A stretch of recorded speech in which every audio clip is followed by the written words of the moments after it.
Ashtu si që përmenda edhe në fillim të emisionit, do të flasim sot për vitin 2025 të Filharmonisë së Kosovës, arritjet, sfidat edhe koncertet kryesore, si dhe projektet që shënuan këtë vit. Do të diskutojmë gjithashtu për interesin e publikut, si dhe planet dhe bashkëpunimit gjatë vitit të ardhshëm. Në studio kemi Dardan Selimaj, ushtrues detyre i drejtorit të Filharmonisë së Kosovës. Zoti Selimaj, përshëndetje. Përshëndetje.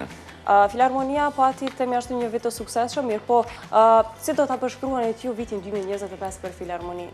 Cilat kanë qenë momentet kyçe të këtij viti? Ka qenë një vit dinamik, është rritur prezantimi dhe përfaqësimi i Filharmonisë jo vetëm brenda Kosovës, por edhe jashtë Kosovës, si dhe një prej programeve që nuk e kemi pasur shumë prezent në të shkuarën e që në 2025 në sidomos ka qenë më prezent edhe në 2024, por sidomos këtë vit ka zënë një vend të rëndësishëm në gjithë programin e Filharmonisë, ka qenë programi edukativ i cili i dedikohet fëmijëve dhe nxënësve të shkollave fillore. Por edhe kryesisht në pjesën tjetër programore, atë të koncerteve të mbrëmjes, është ndjerë një rritje e interpretimit dhe realizimit të veprave vokale instrumentale. Kjo ka ndodhur jo rastësisht, sepse këtë vit ne kemi shënuar 25 vjet nga themelimit, kështu që shumë vepra të cilat janë sjellë për publikun kanë qenë vepra të përmasave të mëdha. Për përmend një vepra të përmasave të mëdha, po edhe këtë vit keni prunë Kosovë dhe artistë të mëdhenj të muzikës klasike. Si janë realizuar këto bashkëpunime dhe çfarë impakti kanë këto bashkëpunime për Kosovën? Është rëndësishme që ne e kemi vazhdu një rrugë të cilën Filharmonia ka ndërtuar në 25 vjet gradualisht, të thotë bashkëpunimi i Filharmonisë, qoftë me institucione të cilat e ushtrojnë të njëjtën veprimtari në vende të tjera, qoftë me artistë të pavarur të cilët ftohen për të koncertuar, për të drejtuar Filharmoninë, ka ardhur natyrshëm si vazhdimsi e punës që është bërë në gjithë këto vjet. Dhe natyrisht këtë vit ne edhe kemi krijuar bashkëpunime me artistë të tjerë të cilët nuk kemi pasur rast të kemi në sezonet tona në të kaluarën, por edhe me institucione të tjera të cilat nuk kanë pasur një marrëveshje bashkëpunime me Filharmoninë. Janë 6 orkestra italiane me të cilat kemi filluar zhvillimin e një programi, rezultatet së cilit do të ndihen në 2026 dhe 2027, por edhe disa marrëveshje të tjera të cilat do të bëhen publike së shpejti, përfshirë edhe bashkëpunimin e parë me Choral Space, që është një organizatë e cila merret ekskluzivisht me promovimin e muzikës vokale, dhe bashkëpunim i cili i ka mësuar Filharmonisë që në 2026 të bëjë debutimin e saj në Filharmoninë e Berlinit për interpretimin e veprës Stabat Mater të kompozitorit Dvořák, por edhe disa vepra të tjera, në mesin e së cilave do të jetë edhe një vepër e kompozitorit kosovar Valton Beqiri, ku në Shqip do të interpretohet vepra e Beqirit nga orkestra kori Filharmonisë së Kosovës në bashkëpunim me një kor gjerman. Për të interpretuar në qeshin e Prishtinës sollët yllin Ermonela Jahor, se me ashtu mbas një kohë shumë gjatë, si u realizoi ky bashkëpunim dhe çfarë rëndësie pati ky koncert? Ermonela Jahor ka interpretuar në Filharmoninë e Kosovës në vitin 2011 për herë të parë, edhe që nga ajo kohë kur koncerti që organizuar për të mbështetur organizatën Nën Tereza, e cila merrej me mbështetjen e fëmijëve të Kosovës të cilët kanë nevojë për shërim jashtë vendit. Kujtoj se në 2011 gjendja ka qenë edhe më problematike sa përket kurimit të disa sëmundjeve në Kosovë. Atë kohë ajo u bë pjesë atij koncerti të madh, koncerti pamërsie, i cili kishte qenë ngritjen e fondeve etj. Edhe na ka munguar shumë interpretimi me të deri në këtë vit.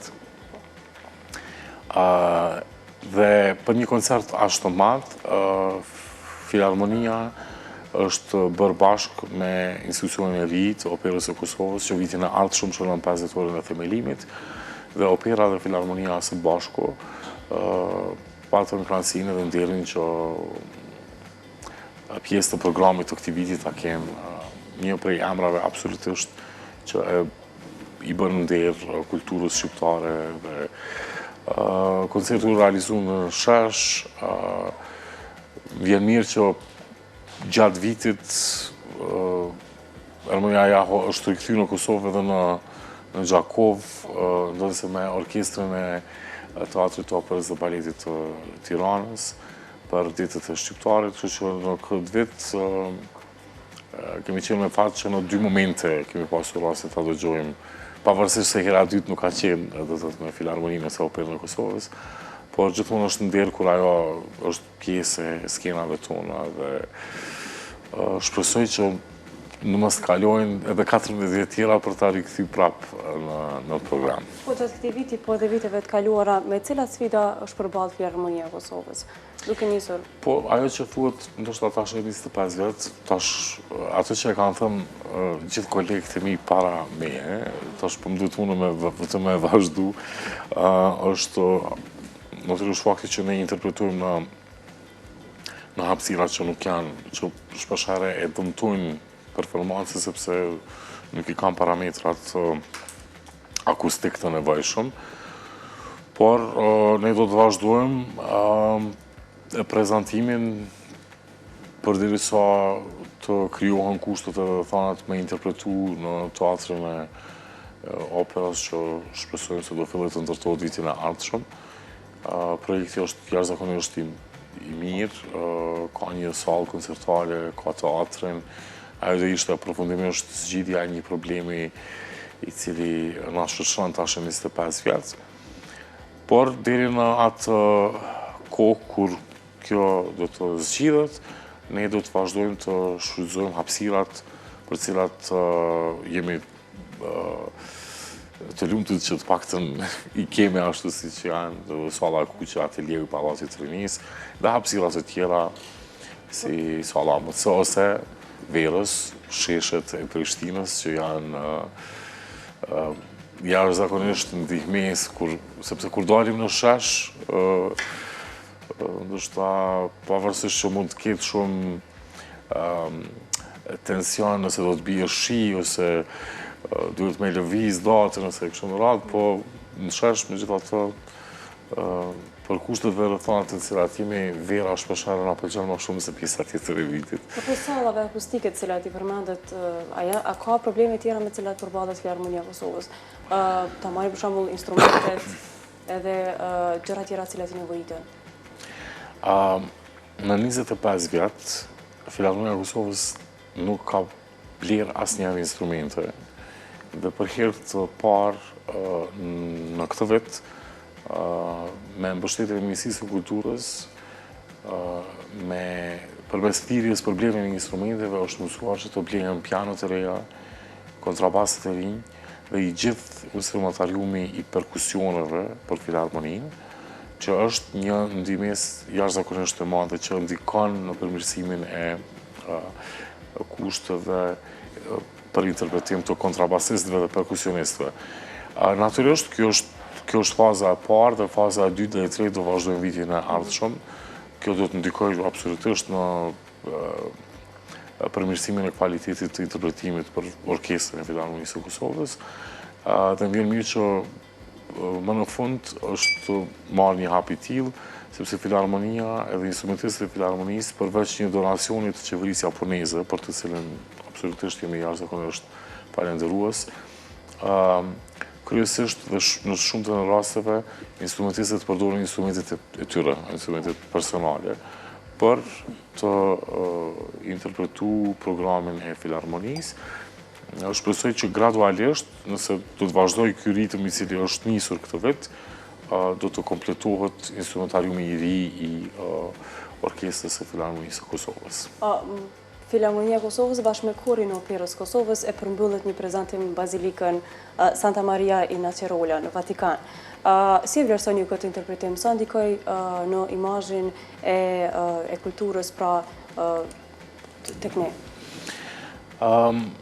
Koncertin në Rom, respektivisht në Vatikan, me që Santa Maria in Aracelli është kishë cila jashtë mureve e Vatikanit, është organizuar në bashkëpunim me Fondacionin Domenico Bartolucci, që është një fondacion që promovon muzikën sakrale bashkohore, le të themi, ose specifikisht të kompozitorit e dirigentit Domenico Bartolucci, i cili ka qenë edhe kardinal. Tani, ky incizim, ose ky prezentim, përfshirë edhe incizimin e veprës oratoriumit La Tempesta sul Lago, ka një peshë të shumëfisht e para, sepse është vepër që nuk është interpretuar shumë, dhe interpretimi jonë mund të shërbej si referencë në të ardhmen. Dhe në të njëjtën kohë jemi bërë pjesë e shënimeve të jubileut. Ky ka qenë një koncert institucional për shënimet e jubileut. Dhe në të njëjtën kohë na është dhënë mundësia që të interpretojmë përveç publikut të rëndom të Romës, të cilët ndjekin koncertet e muzikës klasike, edhe përpara një numri të rëndësishëm të personaliteteve të skenës kulturore, diplomat të ndryshëm, politike, figura publike të jetës italiane, gjë të cilët do shta nuk do ta kishëm arritur pa një bashkëpunim me një fondacion si që ishte Fondacioni Domenico Bartolucci, dhe më vjen mirë që pas finalizimit të suksesshëm ne jemi ftuar që vitin e ardhshëm të rikthehemi në Rom në tetorin e vitit 2026 për të bashkë organizuar një koncert i cili do të zë vend në 10 vjetorin e shënimit në fakt, në 10 vjetorin që kur është shenjtruar në Tereza. Kështu që shumë shpejt duhet të fillojmë përgatitjet për atë prezentimin si do ndodhë në tetorin e vitit ardhshëm. Keni pasi numër të netëve koncertuale, birë po sa ka qenë interesimi publikut, a ka qenë i lartë, për shkak se kemi pas performanca, themi ashtu edhe atë performance me veprat e Beethovenit? Ne e kemi vetëm një gjë për të cilën deri më tani nuk kemi pasur nevojë të brengosemi shumë. Në hapësirat në cilat ne i japim koncertet, nuk kemi vend për t'i akomodu të gjithë të interesuarit që kanë dëshirë të i përcjellin koncertet e Filharmonisë, për që interesimi publikut ka vazhdu me qenë, sikurse edhe në të kaluamën, i madh, edhe ne jemi jashtëzakonisht lumtur për këtë, edhe i falenderojmë që ata gjithmonë e përcjellin me shumë interes aktivitetin e Filharmonisë së Kosovës, edhe shpresoj që ajo që ne i ofrojmë është ajo që ata presin nga ne. Përpos rikthimit në Rom që përmendet po ashtu dhe bashkëpunimin me Filharmoninë e Berlinit, cilat janë synimet kryesore tjera të Filharmonisë së Kosovës për vitin 2026? Po në 2026 do të synojmë që të fokusohemi në përmirësimin e më të tjashëm të kushteve për instrumentistët e Filharmonisë së Kosovës. A do t'jetë një prej pikave për cilat qoftë unë, qoftë kushdo që do t'a udhëheq, do duhet t'i kushtoj vëmendje të posaçme, sepse ajo do ndikoj natyrshëm në rritjen e pastaj kualitetit interpretues. Përveç prezantimeve në Berlin edhe në Rom, Filharmonia vitin e ardhshëm do të ketë edhe një turne në Poloni, në Varshavë dhe në Krakovë. Do të ketë edhe disa prezentime të tjera, të cilat nuk janë fiksuar si data, prandaj nuk do doja ti shpalosja, për dhe sa ato mund të televizin. Por ajo që dihet është minimalisht do të ketë prezentime në Berlin, Varshavë, Krakovë dhe në Rom. Në Kosovë, çfarë do të kemi? Në Kosovë, natyrisht që sezoni do të viti 2026 do të filloj në më 23 janar të vitit 2026.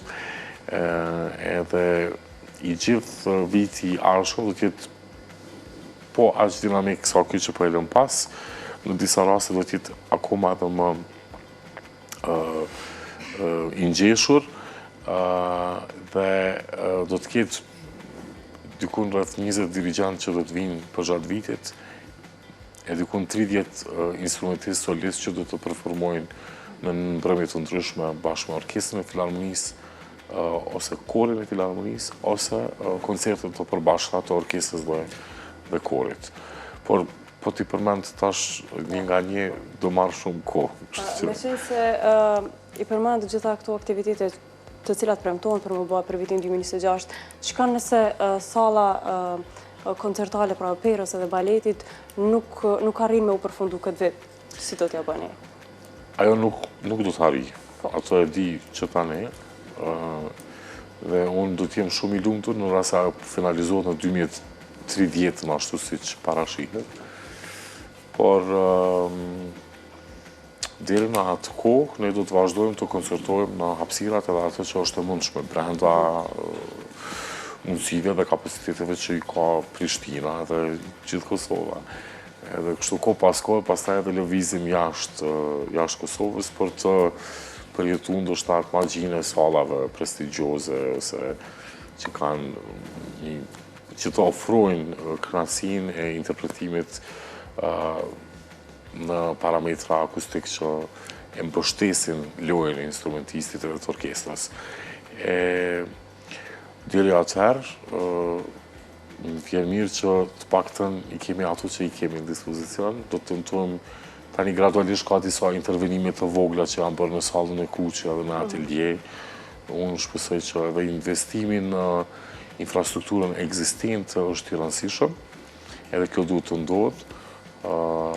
Ndoshta edhe duke investuar në një objekt ekzistent derisa objekti i ri të jetë gati. Objekti i ri ose teatri i operës baletit do merr kohë, është një rrugë e gjatë për të arritur deri tek ai momenti kur ne do të flasim për programet që do ta realizojmë aty, ndoshta në 2030-ën, nëse ju jeni akoma duke u thithur bombonin e unë Filharmonin, atëherë do shpalosim programin. Shpresoj për i takuemi përsëri. Po të seli me faleminderit shumë për këtë bisedë. Faleminderit shumë.